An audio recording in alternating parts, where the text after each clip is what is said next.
নিজেকে দারু ছাড়তে হবে, নিজেকে মদ ছাড়তে হবে, নিজেকে সৎ হতে হবে, তবেই তোমার কথা জগতে সবাই মেনে নেবে।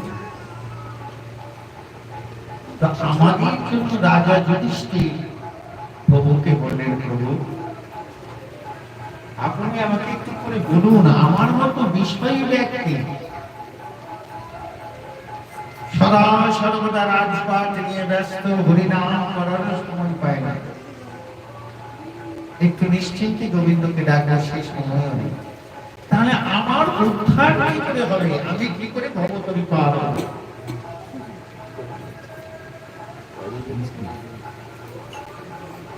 এই অবস্থাটা মিলিয়ে দেখো আমাদের প্রত্যেকের আছে কিনা।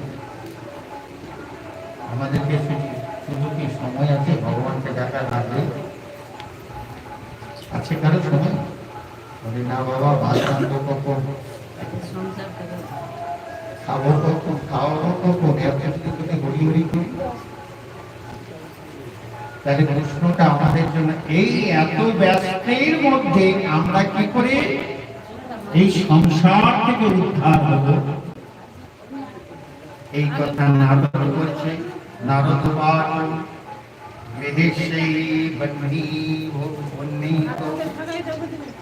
রাজন ক্রিয়া কুর্বাণং গৃহচিতাঃ বাসুদেবার্পণং সাক্ষাদুপাসিত মহামুনি শ্রীনো নভো। আরে ভাগবত দেখা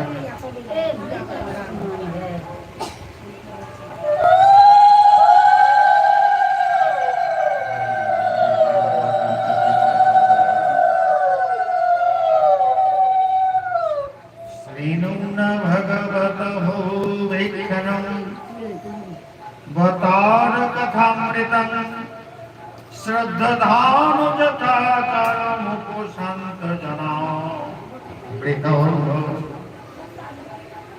প্রথমে কি বললেন? গৃহী বঞ্চিত রাজন প্রিয় কুর্বাণা গৃহচিত। যারা গৃহস্থ আগে গৃহী কর্ম সম্পূর্ণ নিপুণ ভাবে সম্পন্ন করবে।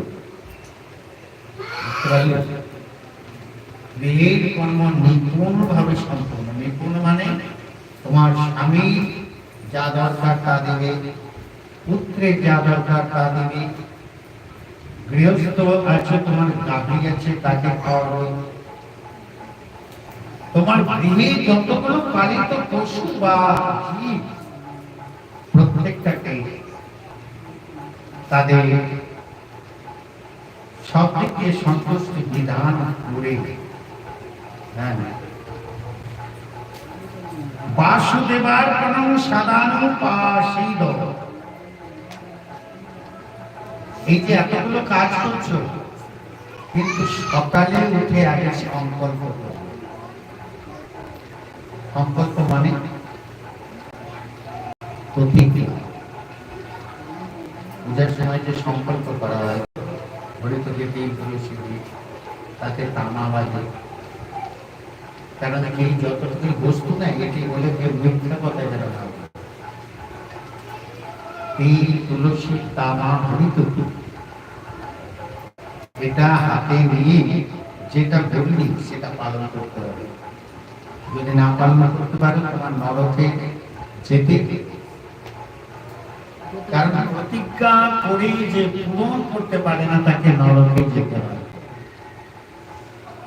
তাহলে সংকল্প মানে প্রতিজ্ঞা। তো তুমি সকালে উঠে কি প্রতিজ্ঞা করবে? যে আজকে আমি কাউকে খেতে দিব না, সবাই সঙ্গে সকাল থেকে ঝগড়া আরম্ভ করবো, এই প্রতিজ্ঞা করি না। সর্বপ্রথমে সেই পাওয়ার মধ্যে আত্মসমর্পণ করে দাও। কারণ এই ভব সমুদ্র থেকে কোনোদিন তুমি ত্রাণ পাবে না। যে আমি ছুটি হবে সেদিন হরিনাম করব, কোনোদিন ছুটি হবে। তাহলে ব্যস্তের মধ্যে হে কৃষ্ণ আমি তোমার সেবার মধ্যে আমার দেহটাকে